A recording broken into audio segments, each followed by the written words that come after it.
आजकाल ना तुमच्या फीडवर ते 32 शिराळ्याचे व्हिडिओज खूप आले असतील फीडवर म्हणजे नाचणारे, डीजेवर किंवा वल्गर ॲक्शन करणारे असे खूप सारे व्हिडिओज आले असतील. आणि कालपर्यंत ज्या लोकांना शिराळ्याबद्दल माहीत नव्हतं, त्यांची नागपंचमी, त्या शिराळ्याचा इतिहास, तिथं नागपंचमी कशाप्रकारे साजरी केली जाते, अशा अनेक गोष्टी लोकांना माहीत नव्हत्या. पण अचानक लोकांच्या फीडवर त्या 32 शिराळ्याचे व्हिडिओज यायला लागले आणि लोकांना 32 शिराळ्याबद्दल माहीत व्हायला लागलं. पण लोकांना 32 शिराळा कशामुळे माहीत व्हायला लागला?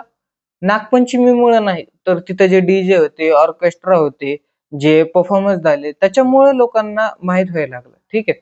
आणि जर तुम्ही हा व्हिडिओ बघत असाल आणि तुम्ही जर असा विचार करत असाल, की मी 32 शिराळ्याला टार्गेट करण्यासाठी किंवा तिथं जे घडलं, त्याला काहीतरी टोचून बोलण्यासाठी हा व्हिडिओ करत आहे, तर तुम्ही हा व्हिडिओ सोडू शकता. कारण इथं माझा प्रश्न ना, फक्त तेवढा जे परफॉर्मन्स झाला, डान्स झाला, याच्यापेक्षा माझा माझा प्रश्न ना थोडासा अ, वरून मी बघतोय या सगळ्या गोष्टीला. कारण जे परफॉर्मन्स झाले, तिथले जे घटना झाली, तिथल्या ज्या गोष्टी झाल्या, त्या चुकीच्या होत्याच, मान्य आहे. पण हे बघून मला आश्चर्य वाटलं नाही. आणि आश्चर्य मला का वाटलं नाही, एवढे वाईट होते ते, अतिशय वाईट होते.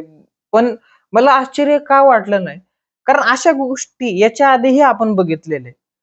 आपली मेमरी थोडीशी कमजोर आहे, आपली वीक आहे. आपण लगेच 2-3 दिवसात, 1 आठवड्यात हे पण जे प्रकरण झालं ना, हे पण आपण थोड्या दिवसात विसरून जाणार आहे.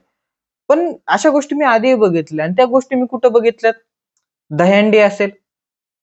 दहीहंडीमध्ये गेल्या वर्षी तुम्ही बघा व्हिडिओ काढून.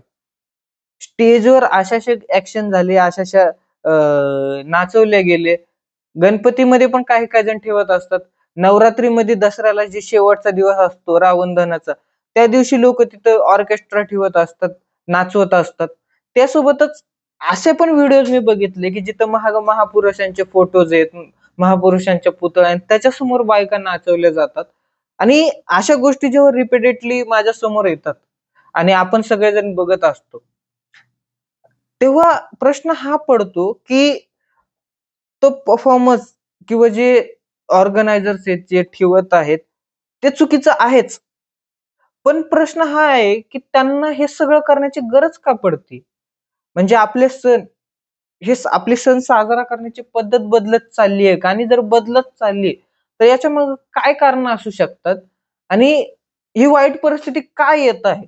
आणि या सगळ्या गोष्टीच आपण या व्हिडिओमध्ये बघणार आहे. सगळ्यात पहिल्यांदा तर जाणून घेऊयात, की हे ऑर्गनायझर असतील किंवा हे मंडळ असतील, ते अशा प्रकारचे कार्यक्रम का ठेवत असतील? कारण काय झालंय ना, की आपला कार्यक्रम सक्सेसफुल झाला किंवा आपला सण साजरा झाला, हे कशाच्या आधारावर लोकं ठरवत आहेत? तर आपल्या कार्यक्रमाला किती गर्दी झाली, किती लोकं आले, आपण किती चांगल्या पद्धतीने गेले, असे वेगवेगळे पॅरामीटर्स असतात. ठीक आहे. आता आपण एखादा सण साजरा केला, म्हणजे आपण एखादा सण ऑर्गनाइज केला, तो साजरा केला. गणपतीचं उदाहरण घेऊयात. आपण गणपतीमध्ये चांगला मोठा मंडप बांधला, देवाची आरती केली 10 दिवस गणपती बाप्पाची. त्यासोबतच आपण एक देखावा ठेवला, जे खूप उत्तम होता. त्यासोबतच आपण लहान लेकरांसाठी काहीतरी कार्यक्रम ऑर्गनाइज केला. महिलांसाठी स्पर्धा आयोजित केल्या. त्या स्पर्धा एक चांगल्या प्रकारे आपण पार पाडल्या. बक्षीस वाटप झालं. शेवटच्या दिवशी आपण ढोल ताशा पथक लावला, मिरवणूक काढली. सगळ्या गोष्टी चांगल्या केल्या, ठीक आहे. आणि आपल्याला असं वाटलं, की आपला जो 10 दिवसाचा कार्यक्रम आहे, जो आपण साजरा केला, एक सण साजरा केला, तो सक्सेसफुल झाला आपल्याकडून, ठीक आहे. पण दुसऱ्याच दिवशी आपल्याला समजतं, की समोरच्या मंडळाने डीजे लावलेला, मोठा कार्यक्रम आयोजित केलता, खूप गर्दी झालती. तेव्हा कालपर्यंत जो आपण जे साजरा केले ते चांगलं वाटायला लागतं ना, तेच आपल्याला आज नॉर्मल वाटायला लागतं. कारण लोकं त्या मंडळाची जास्त चर्चा करत आहे. आणि जसं मी सांगितलं, की या सगळ्या गोष्टी कशामुळे होत आहेत, तर कॉम्पिटिशनमुळे होत आहेत. आता कॉम्पिटिशन असणं हे वाईट आहे असं नाहीये. कॉम्पिटिशन असलं तर आपण आपल्या ऑर्गनाइज व्यवस्थित करत असतो. सगळ्यांची काळजी घेत असतो. आपण डेकोरेशन आपलं अजून किती चांगल्या पद्धतीने करता येईल हे आपण लक्ष देत असतो. देखावे आपण करू शकतो. पण कॉम्पिटिशन हे घातक तेव्हा होतं जेव्हा कॉम्पिटिशनमुळं आपल्या सक्सेसचे जे डेफिनेशन आहे, आपला कार्यक्रम किती चांगला झाला का नाही, दुसऱ्यावर अवलंबून राहतं किंवा दुसऱ्याचं बघून आपण हे करत असतो, मोजमाप करत असतो ना, तेव्हा ते कॉम्पिटिशन खूप घातक ठरत असतं. आणि हे फक्त मंडळाचंच नाहीये. आपल्या आयुष्यात पण अशा गोष्टी घडत असतात, की एखाद्या मुलाने त्याच्या शाळेत असेल, 10वीत असेल, त्यांनी वर्षभर अभ्यास केला, खूप जिद्दीने अभ्यास केला, पेपर दिला आणि त्याला जर समजा 80% पडले, 80% पडल्याच्या नंतर तो खुश झाला, एकदम खुश झाला, की आपल्याला 80% पडले, चांगले टक्के पडले, त्याच्या घरच्यांना पण आनंद झाला. पण ज्या क्षणी त्याला दिसतं, की त्याच्या मित्राने किंवा त्याच्या जवळच्या व्यक्तीला 85% पडलेत किंवा 90% पडलेत, तर जे आपल्याला पडलेले 80% आहेत, ते आपल्याला कमी वाटायला लागतात. आणि त्यामुळेच आजकालचे मंडळ आहेत ना, ते काय करत आहेत, की दुसऱ्याच्या मंडळापेक्षा आपलं मंडळ किती चांगलं होईल याच्यासाठी मोठे मोठे डीजे लावणार, ऑर्केस्ट्रामुळे कशी गर्दी जमवाल हे करायला बघणार. आणि ते सोबतच मला असं वाटतं, की हे एक कारण असू शकतं. आता हे मी म्हणत नाही, की फॅक्ट आहे. पण मला असं वाटतं, की लोकं एक दुसऱ्यापेक्षा आपण किती मोठं आहेत, हे दाखवण्यासाठीच हे करत आहेत. आणि त्यासोबतच सोशल मीडियाचा अँगल पण याच्यामध्ये ऍड झालेला आहे. म्हणजे आधी कसं असायचं, की स्थानिक कार्यक्रम व्हायचे, तिथल्या लोकांनाच फक्त माहीत व्हायचं. तिथं तेवढीच चर्चा व्हायची आणि तेवढ्यापुरतच तो मर्यादित आणि जास्तीत जास्त काही एक आजूबाजूच्या एरियात कळायचं किंवा एखाद्या बाहेरच्या गावात कळायचं. पण आता सोशल मीडियामुळे काय झाले, लोकं रेकॉर्ड करतात, शूट करतात, सोशल मीडियावर अपलोड करतात. त्याला चांगली एंगेजमेंट येते. अजून लोकांपर्यंत पोहोचत असतं आणि सोशल मीडियामुळे हे वाईट झाले मी असं म्हणत नाहीये. कारण अनेक फेस्टिव्हल्स आहेत, अनेक लोकांचे जे बाहेरील राज्यातील जे फेस्टिव्हल्स आहेत ते पण आपल्याला कळत आहेत.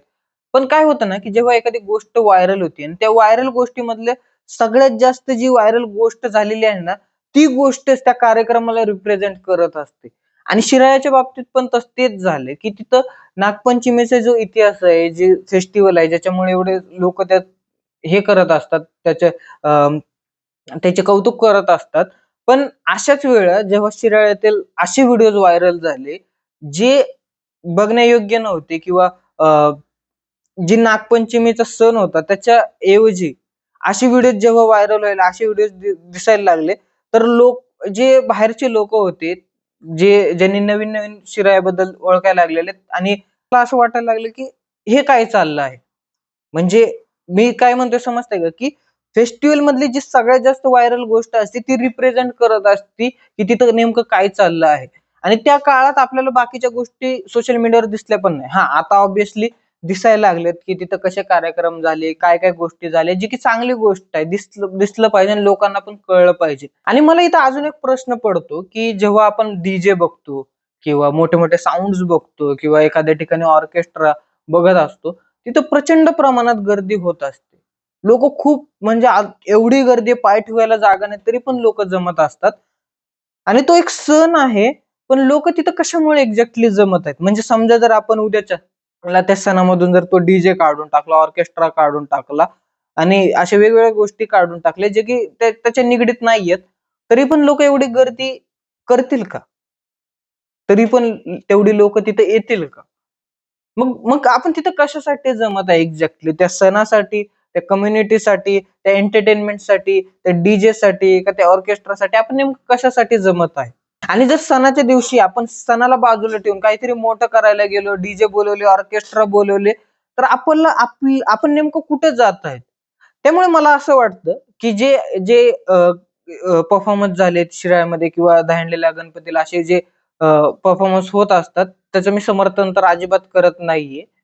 पण मला असं वाटतं ना, की जेव्हा आपण कुठलं मनोरंजनासाठी कोणती गोष्ट करतो, तेव्हा त्या आपल्या सणामध्ये मनोरंजन हा त्या सणाचा भाग असला पाहिजे, ना की त्या सणाच्या दिवशी त्या सणाला बाजूला ठेवून त्याच्यापेक्षा काहीतरी मोठं एंटरटेनमेंट ठेवणं किंवा मोठं काहीतरी कार्यक्रम ठेवणं.